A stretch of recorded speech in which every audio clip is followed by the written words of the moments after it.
Hello Moneymakers et bienvenue dans une nouvelle vidéo. Aujourd'hui, on va faire le récap de l'année 2022, autant au niveau business qu'au niveau investissement. Je vais vous partager mon enrichissement, les investissements que j'ai pu faire, la répartition, etc. Mais aussi, je vais vous parler de mon business, mon évolution, parce que ça a été assez significatif cette année, donc je me suis dit que c'était aussi intéressant de vous le partager, sachant que l'année dernière, je vous avais déjà fait une vidéo, donc vous pouvez aller voir les chiffres, l'évolution, etc. Je vous la mettrai en barre d'infos si jamais c'est quelque chose qui vous intéresse.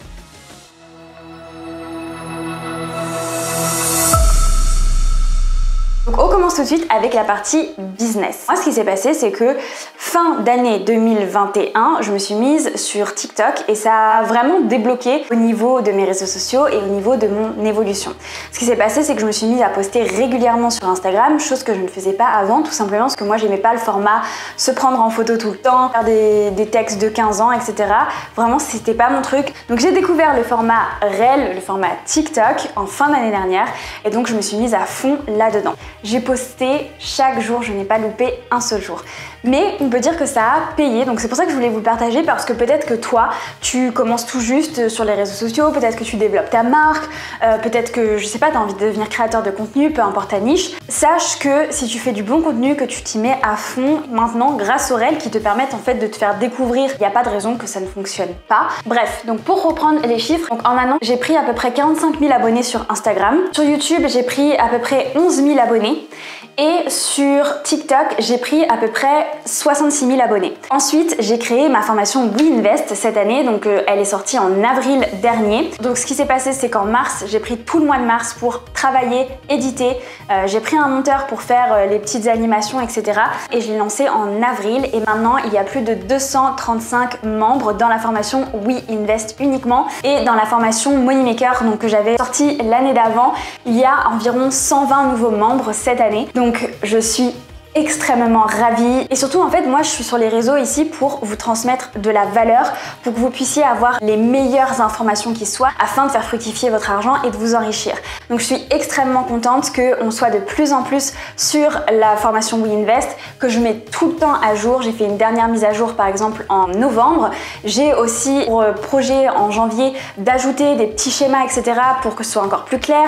Il y a les lives tous les mois. Bref, on est en train de créer une vraie communauté d'investisseurs et ça c'est vraiment génialissime. Je suis vraiment ravie de vous voir aussi nombreux et j'espère qu'on sera encore plus dans les années à venir. Le point suivant au niveau business de cette année, c'est que tout simplement j'ai décidé de devenir conseillère en investissement. Donc j'ai fait la formation de conseillère en investissement que j'ai réussi et validée. Là, il me manque plus que le concours de l'autorité des marchés financiers et je serai officiellement conseillère en investissement et donc je pourrai vous faire du conseil et je prévois aussi peut-être de créer quelque chose un petit peu sous forme d'audit pour pouvoir vous donner mon avis sur vos portefeuilles si vous avez déjà un portefeuille actuel et que vous n'avez pas véritablement besoin de construire un portefeuille mais juste besoin d'orientation, d'idées, d'avis d'un professionnel, etc. J'ai décidé de faire ça pour pouvoir vous aider parce que j'avais pas mal de demandes au niveau du conseil en investissement personnalisé, mais c'est pas du tout quelque chose que je peux faire actuellement. Dans la loi française, c'est interdit. Donc c'est pour ça que j'ai décidé de faire cette petite formation complémentaire et maintenant je suis ravie parce que bientôt je vais pouvoir vous faire du conseil personnalisé. On passe tout de suite à la deuxième partie, donc là on va parler tout ce qui est investissement, donc c'est mes investissements personnels, je n'investis pas avec mon entreprise. Donc déjà pour commencer, mon capital il a été multiplié par 2,5 cette année, donc je suis vraiment super contente. J'ai énormément investi, mais en cette fin d'année, j'ai une grosse partie de mon capital qui n'est pas encore investi. Moi j'avais investi énormément dans mon entreprise lors de sa création, donc au tout début il y a 3 ans, quand j'ai créé mon business de bonnets chauffants, j'ai tout simplement utilisé mon propre argent pour acheter mes bonnets, pour payer les frais de transport, les frais de douane, etc. J'ai investi dans mon business et mon business m'a tout simplement remboursé. C'est quelque chose qu'on a le droit de faire bien sûr parce que c'est des achats de matières premières, c'est des achats de produits que j'allais vendre, etc. Donc tout ça, j'ai pu me rembourser, c'est-à-dire que j'ai pu me rembourser ce que j'avais investi à l'époque. En cette fin d'année, j'ai quand même eu une grosse rentrée d'argent, tout simplement parce que je me suis remboursée. Du coup, cet argent, je ne l'ai pas encore investi parce que vous allez voir l'année prochaine, j'ai pas mal de projets, il y a pas mal de choses qui vont changer. changer. Et donc je garde un petit peu de cash, déjà au cas où j'en ai besoin, mais aussi pour faire des investissements et pouvoir avoir cet argent à disposition. Vous savez aussi, vous avez vu dans mes dernières vidéos, il y a tout ce qui se passe avec la potentielle récession qui arrive. Pour moi, c'est important d'avoir du cash. Donc là, j'ai fait les calculs, j'ai à peu près 56% de mon capital qui est investi et 44% qui n'est pas investi. Donc pas investi, c'est vraiment qui va être sur des comptes style compte épargne, livret A, LDD, compte courant, etc. Les comptes que j'ai utilisés principalement pour investir cette année sont mon CTO et mes assurances vie. J'utilise pas vraiment les fonds euros sur les assurances vie, c'est vraiment des investissements et principalement dans des ETF. Et sur mon CTO, ça va être principalement dans des actions à l'unité. J'ai quelques ETF, mais actuellement, j'investis pas du tout dans les ETF. Via mon CTO, j'investis uniquement dans des actions. Les plateformes que j'utilise, je me permets de le répéter ici, comme ça vous avez toutes les infos, vont être XTB, DeGiro et Trading 212. Ensuite, toujours niveau bourse, du coup, je vais avoir la majorité de mes investissements qui vont être sur des assurances vie. J'en ai 3 différentes. Il y en a une que vraiment je vous recommande pas et qui est pas ouf du tout. Et on va dire que je suis un petit peu bloquée sur celle-ci pour l'instant. Et les 2 autres que je vais vous recommander, ça va être YoMoney. Donc là, c'est avec des robots advisors. Et puis l'autre assurance vie que j'ai, c'est Lynxea. Donc moi, j'ai l'assurance qui s'appelle l'assurance vie et là j'ai une gestion libre et honnêtement je suis hyper contente parce que malgré la situation actuelle, mon portefeuille se porte vraiment très bien, donc je suis hyper contente pour ça. Ensuite, pour préciser, et je pense qu'il y en a beaucoup qui se demandent quelle a été la performance de mon portefeuille cette année.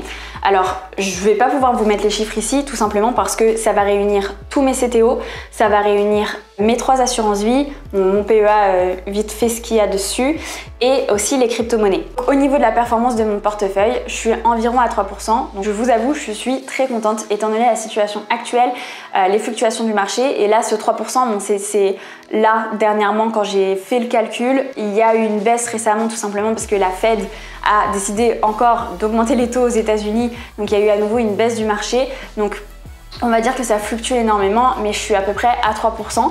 Et puis en plus, il y a les dividendes, étant donné que moi j'utilise le principe des intérêts composés. J'ai reçu tous mes dividendes cette année de toutes les actions dans lesquelles j'ai investi, de tous les ETF dans lesquels j'ai investi. C'est hyper régulier, les montants sont de plus en plus élevés. Donc... Et enfin, je voulais vous partager les 2 entreprises qui m'ont rapporté le plus d'argent cette année. Donc, sachant que c'est l'argent théorique, il y a les dividendes que j'ai perçus, mais il y a surtout la plus-value que je n'ai pas perçue étant donné que je ne vends pas mes positions pour l'instant, à part lorsque je décide de faire un réajustement comme je l'avais fait avec 3M par exemple cette année. Je vous en avais fait part sur Instagram.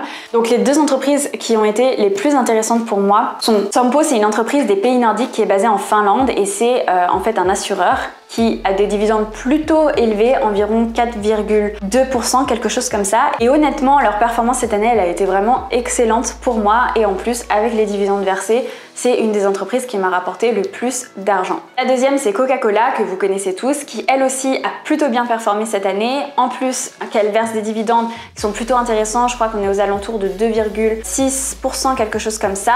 Donc ça a été super intéressant pour moi. Et c'est vraiment une des actions qui a le mieux performé et qui m'a rapporté le plus d'argent cette année. Je voulais aussi vous partager les 2 pires. Donc on va voir, c'est celle que je garde à l'œil. Je vais regarder leurs chiffres en fin d'année pour voir un petit peu où ça en est. Est-ce que je décide de vendre pour réinvestir ou pas? Donc la première, ça a été Ally Financials. Ally Financials, c'est une des plus grosses banques en ligne aux États-Unis et elle a des chiffres qui sont vraiment très impressionnants. La seule chose, c'est que en fait, depuis le début de l'année, ça ne fait que baisser. Honnêtement, je pensais que c'était juste le début de l'année qui avait un petit peu mal démarré, donc je me suis dit hyper intéressant. J'achète parce que ça va sûrement augmenter. Malheureusement, c'est pas du tout le cas. Alors, il y a des dividendes qui sont assez élevés, donc ça reste quand même intéressant. Et j'ai pas non plus acheté en début d'année, j'ai acheté, je pense, aux alentours de août. Donc le prix avait déjà bien baissé. Mais bon, on va voir comment ça évolue. Je vais faire bien attention aux chiffres et puis je vais regarder un petit peu est-ce qu'il faut que je vende ou non. Et enfin, la dernière entreprise qui a été la plus désastreuse et désavantageuse pour moi, on va dire, c'est Tyson Food. Ils font un peu toutes les viandes, par exemple poulet, porc, etc. C'est un gros industriel au niveau agroalimentaire aux États-Unis qui détient une grosse part de marché américain au niveau agroalimentaire pour tout ce qui concerne la viande, etc. Eux aussi, ils ont des très beaux chiffres. Je vais voir, réanalyser tous les chiffres, bilan, compte de résultats, etc. Puis je vais voir si je garde mon investissement chez eux ou bien est-ce que je revends. Voilà, c'est tout pour moi. J'espère que cette vidéo, elle t'a plu. J'ai essayé d'être le plus honnête possible et de te donner le plus d'informations possible. En tout cas, n'hésite pas à me dire si tu as des questions en commentaire. Ce sera vraiment avec grand plaisir. Et puis nous, on se retrouve lundi pour une nouvelle vidéo. Ciao!